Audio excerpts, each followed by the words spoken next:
Hello everyone, welcome back again to my channel. Before watching this video, don't forget to like, comment, and subscribe. Now let's start this video. Maritime law enforcement and compliance in Indonesia, problems and recommendation, part 4. Inappropriate judicial system. The existing court system in Indonesia cannot appropriately address the complexities that arise from illegal marine and coastal resources exploitation. The current judicial system has four types of courts: general courts, religious courts, military courts, and state administration court. All environmental cases proceed the general court. Consequently, environmental cases are treated in the same way as other general court cases and are handled by judges and attorneys who only have a very general knowledge of relevant law. This lack of specific knowledge of the environment and marine ecosystems has resulted in difficulties in prosecution of alleged violators. If the case proceeds to the court, the usual penalty is minimal and provides little difference. For example, a continuous issue occurred with regard to the punishment of 7 illegal dredging vessels in the District Court of Tanjung Pinang. The District Court punished the offenders with a fine 30 million rupiahs or $3,100 for each vessel. The judge's decision was based solely on illegal mining without any consideration of the destruction of the marine environment caused by these illegal activities. It is clear, therefore, that members of the court do not have the capacity, commitment, or incentive to address marine environmental problems appropriately. The vast maritime jurisdiction. The extensive maritime jurisdiction of Indonesia is another cause of ineffective maritime enforcement. With the country's 17,506 islands, their coastline measuring some 81,000 kilometers, and a sea area covering about 7.73 million kilometers, it is hardly surprising that existing patrol vessels cannot effectively monitor the entire sea area and coastline. This is exacerbated by the fact that the law enforcement at sea in coastal and marine areas is much more expensive and difficult than enforcement on land due to the cost of assets and maintenance.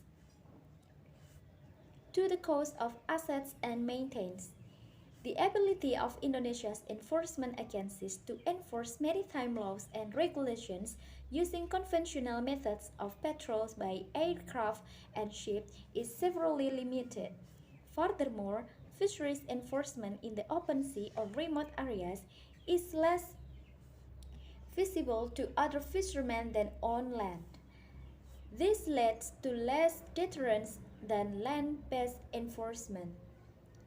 Even though law enforcement programs face several problems, significant efforts are being made to address problems of maritime law enforcement at both the national and local levels. These include the introduction of the concept of community enforcement, the enactment of the Decentralization Act, and the enactment of the new Fisheries Act No. 31 of 2004. Global concern over the depletion of some key marine species has increased significantly since late 1970s. This has resulted in a shift of coastal resources management from local and central government authorities to community institutions. The community-based management concept was introduced to many regions in the world in late 1970s and early 1980s.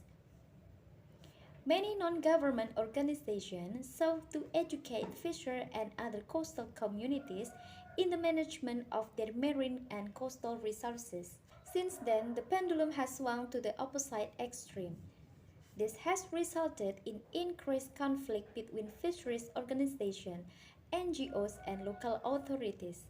However, the involvement of communities in natural resources management has become a trend and an alternative management measure after several successes in the Philippines and some other regions in the world. Stakeholders' involvement has become an essential element of all integrated coastal and marine resources management. These have been tempered by a top-down, centralized regime on one hand and a fox-minding the chiefness, community-run regime on the other, leading to the current co-management or stakeholder and local management regime at the community or district level. Community enforcement programs are integral to the CBM approach and MCS system for coastal areas.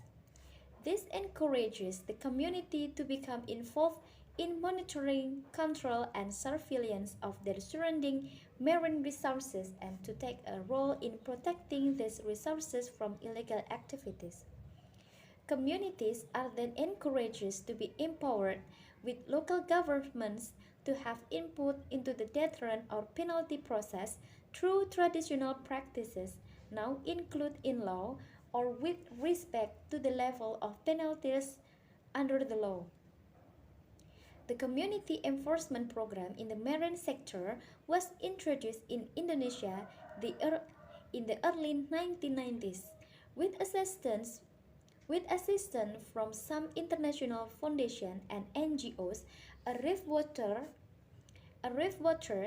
beach waters, or coast water program was introduced in some coastal communities in Indonesia.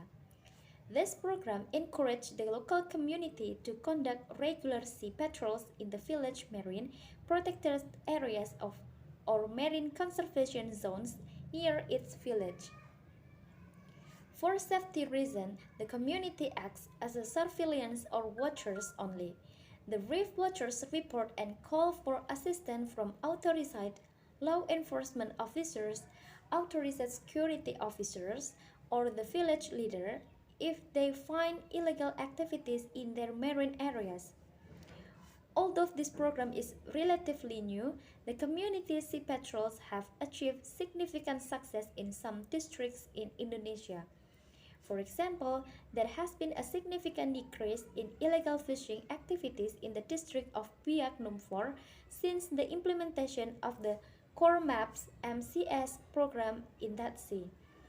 Based on the community's information, the local security officer were able to catch the alleged fisher red-handed when they committed illegal fishing offenses. The success has shown that the involvement of the community in law enforcement activities, particularly in the marine sector, has contributed to the decrease in illegal fishing. Also noteworthy was the pride and confidence generated in the community through this empowerment to protect their resources. Community-based enforcement may be an effective step forward addressing marine resources degradation in Indonesia. With the enactment of the autonomy laws devolving responsibilities to regional governments, responsibility for the enforcement of national laws is not only the responsibility of central government, but also the responsibility of regional governments in their areas of jurisdiction.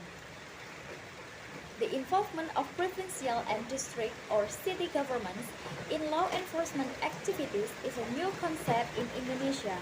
For more than 32 years, the responsibility of law enforcement was under the central government. This shift of responsibility is a reasonable one.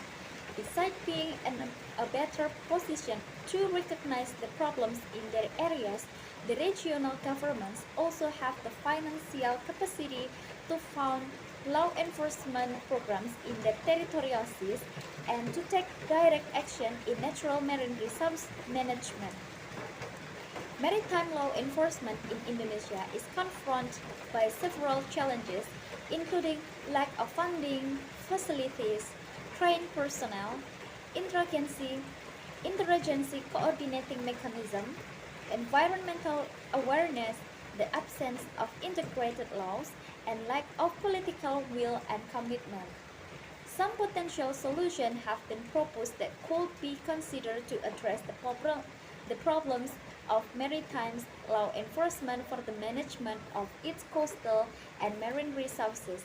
The solution include two option, establishing a national maritime law enforcement unit or a national coast guard, and second, establish regional maritime law enforcement unit. Okay everyone, that's all this article today. Thank you so much for watching this video. Until the next one, bye bye.